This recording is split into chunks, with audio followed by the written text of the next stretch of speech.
So we have forwards from back to front. We have Remedi, Randell. So again, tax cards. If you don't pay your tax, your forwards will get dulled, and your characters can be broken if you don't pay your tax. We have 2 Lulus, so that I can, once my summons have been used, I can remove them from play to deal damage to forwards. To help me clear the way. We have 2 Ultimecias. When Ultimecia enters the field, I can make my opponent discard a card. Only costs 2 to use her. We have 2 Lagunas. When Laguna enters the field, I can search for card name Squall, so any Squall I have. And we have another Laguna. If I control Squall, any card name Squall, this Laguna gains 1,000 attack point, 1,000 toughness, and gains when Laguna attacks. Choose up to 2 characters, dull and freeze them. When it enters the field, I can choose 1 character on the field, dull and freeze it. So again, bit of control. Funnily enough, I can basically I can bring Laguna out, choose a big character that is a forward that I'm worried about, or a backup that has a rather annoying effect. I can dull it and freeze it so it stays there. It stays dulled. Then we have our 3 Quistises. When Quistis enters the field, choose up to the same number of characters on the field as the number of category 8 forwards I control, and dull them. If I have 3 or more category 8 forwards, which is very likely, those ones that I choose get frozen as well. So again, clearing a path and messing up my opponent's resource management. We then have, I'm going to put the foil one on top for reasons. We then have our 3 Fujins. If there are 10 or more cards in my break zone, card name Seifer, so again, any Seifer, and any job with disciplinary committee, which is Fujin and Raijin, they gain 2,000 power and first strike. When Fujin enters the field, I can put the top 2 cards of my deck into the break zone. When Fujin is put from the deck into the break zone, I can actually then play Fujin from the break zone. Then we have our 3 Raijin. If there are 10 or more cards in my break zone, card name Seifer and job disciplinaries get 2,000 power and haste. So if we were to have both a Fujin and a Raijin on the field, for example, then Fujin, Raijin, and any Seifer card I get plus 4,000.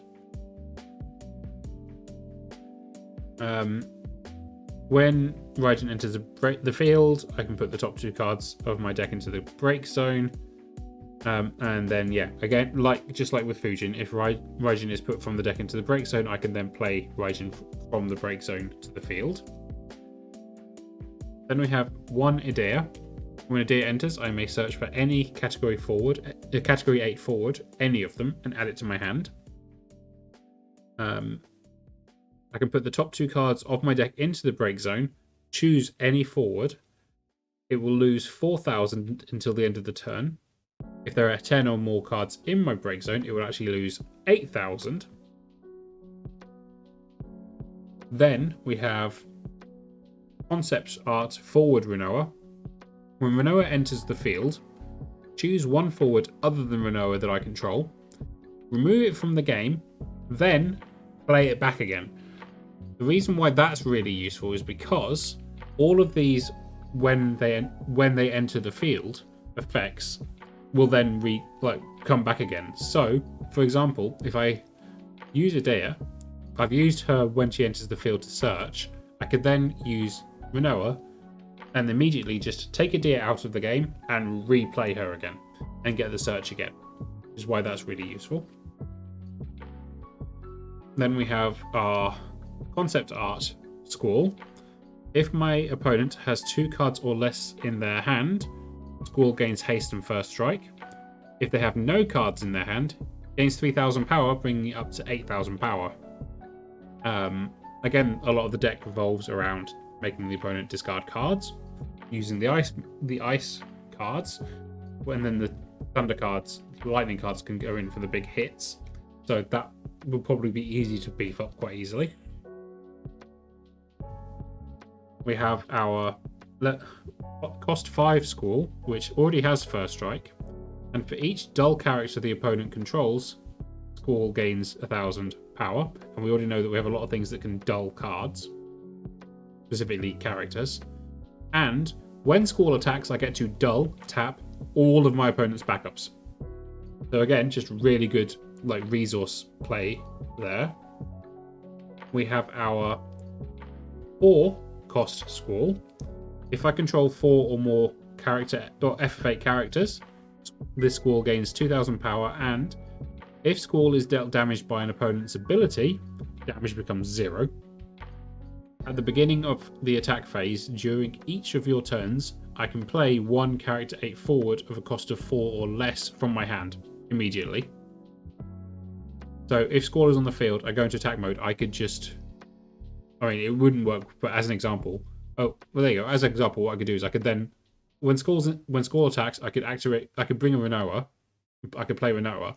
Rinoa would then activate for the thing I said earlier, where I would target Edea, remove her from play, she then gets played, and Edea's thing would activate again. So I create a nice little chain there, or stack as it's called. Then we have the first of our ciphers. If I have the card name Edea, again, any card called Edea, cipher gains 3,000 attack and haste. And if I use the No Mercy skill, I would break all forwards, all of them, for the cost of 2 or less. Squall does like dull characters, that is true. Except Rinoa. Rinoa's not dull. Then I have second cipher type. When Cipher enters the field, I can search for a job which, so that just lets me search out Edea or Ultimecia, both forwards and backups. I have yet another Cipher. When Cipher blocks or is blocked, choose one forward opponent controls. It loses 2,000 power until the end of the turn. When Cipher deals damage to my opponent, all of my opponent's forwards lose 2,000 power to the end of the turn. Yep, they've got a chibi Cipher, that is true. And then we've got the final forward, which is another Cipher. As I said, Squall and Seifer are the kind of focal points. Have we got something? We got a few cool things. We basically managed to make up and really upgrade our deck, Papa. We really managed to upgrade our deck. So yeah, the final one is the other Cipher, the final forward.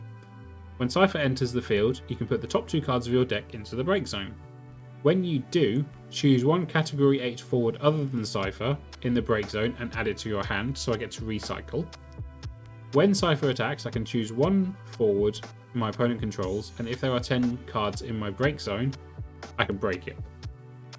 So there's a lot of really fun interplay there with the forwards, the monster cards effectively, if you play Yu-Gi-Oh! Okay, so then if we go to the backups, go from back to front again, we have, I'll put it here, Yang Rush. Backups other than Yang Rush that I control can't be chosen by my opponent's summons or abilities, so it's nice defense and a protection for my backups. Got Rygdea. When Rygdea enters the field, I can select one of the two following actions. I can either break a cost 2 or less forward, or I can add a lightning character from the break zone to my hand, and obviously we have a lot of lightning characters. Then we have Drace. When Drace enters the field, I can search for any forward cost 2 or less and add it to my hand. Then we have 3 Raijin. Card name Cipher I control gains haste, and if I were to pay the Raijin, the cost for Raijin special, I can choose one active forward, deal 8,000 damage. And I can only use it if I have Cipher and Fujin on the field, but again, it's just a quick 8,000 damage to the opponent's forward. We then have 3 Edeas. I can tap Edea and put her in the break zone and choose any job witch in the break zone, play it onto the field, so it allows me to recycle Ultimecia or the other Edea. We then have a Bard. I can tap Bard and put it in the break zone, and then each player discards 1 card from their hand. Again, going with the general kind of idea of the deck of getting rid of cards from the hand, messing with the resource management of the opponent, so I can then go in there and beat them to death. Then we have Jihl. Backups don't deal damage to forwards I control, so protection for my forwards, which Jihl is also obviously protected as a backup from summons from the other card we mentioned earlier. We have Ysayle. When Ysayle enters the field, I can search for any ice forward and add it to my hand, so a nice little searcher. We have 3 Rinoa. If I control Squall, card name Squall, the cost to cast Rinoa is decreased by 1, and I can tap Rinoa, put it into the break zone, and my opponent just discards 2 cards, which is really nice. And then we have 2 Quistis. When Quistis enters the field, I can reveal the top 4 cards of my deck, add 1 ice card, and then the rest get added to the bottom in any order. And if I have taken 5 damage, then when she enters the field, I can choose 1 category 8 card in my break zone and recycle it by adding it back to my hand. So again, it's a nice little, not really a search, but it's a resource add, and then potentially, depending on my life total at the time, a nice recycle. Then for summons, we have, again starting from the back, we have Bahamut 0. Choose 1 active forward my opponent controls, break it, and then dull all of the forwards my opponent controls, so they can't really do anything. Then we have Raijin from Revenant Wings. It's a very simple one. It basically deals 2000 damage to all active forwards my opponent controls, and I draw a card, but it's also got EX Burst, which can be useful. Then we have 2 FF13 Shivas.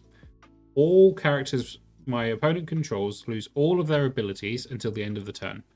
And if the CP was paid only using backups, then I also get to draw a card. And then we have Eden. The cost to cast Eden is reduced by 1 for each category 8 character. And obviously I have a lot of category 8 characters. I can choose up to 2 forwards on the field,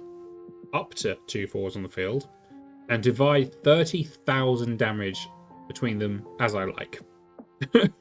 And it cannot be reduced. And then the final card, which may seem a little bit weird, but again plays into the general tone of the deck, is the Scale Toad as a monster, which says that at the end of my opponent's turn, if my opponent has 2 or more cards in their hand, they discard a card. So again, just discarding cards and kind of controlling the resource that they have available to them while I beat them down. And that is the current state of my Final Fantasy VIII deck.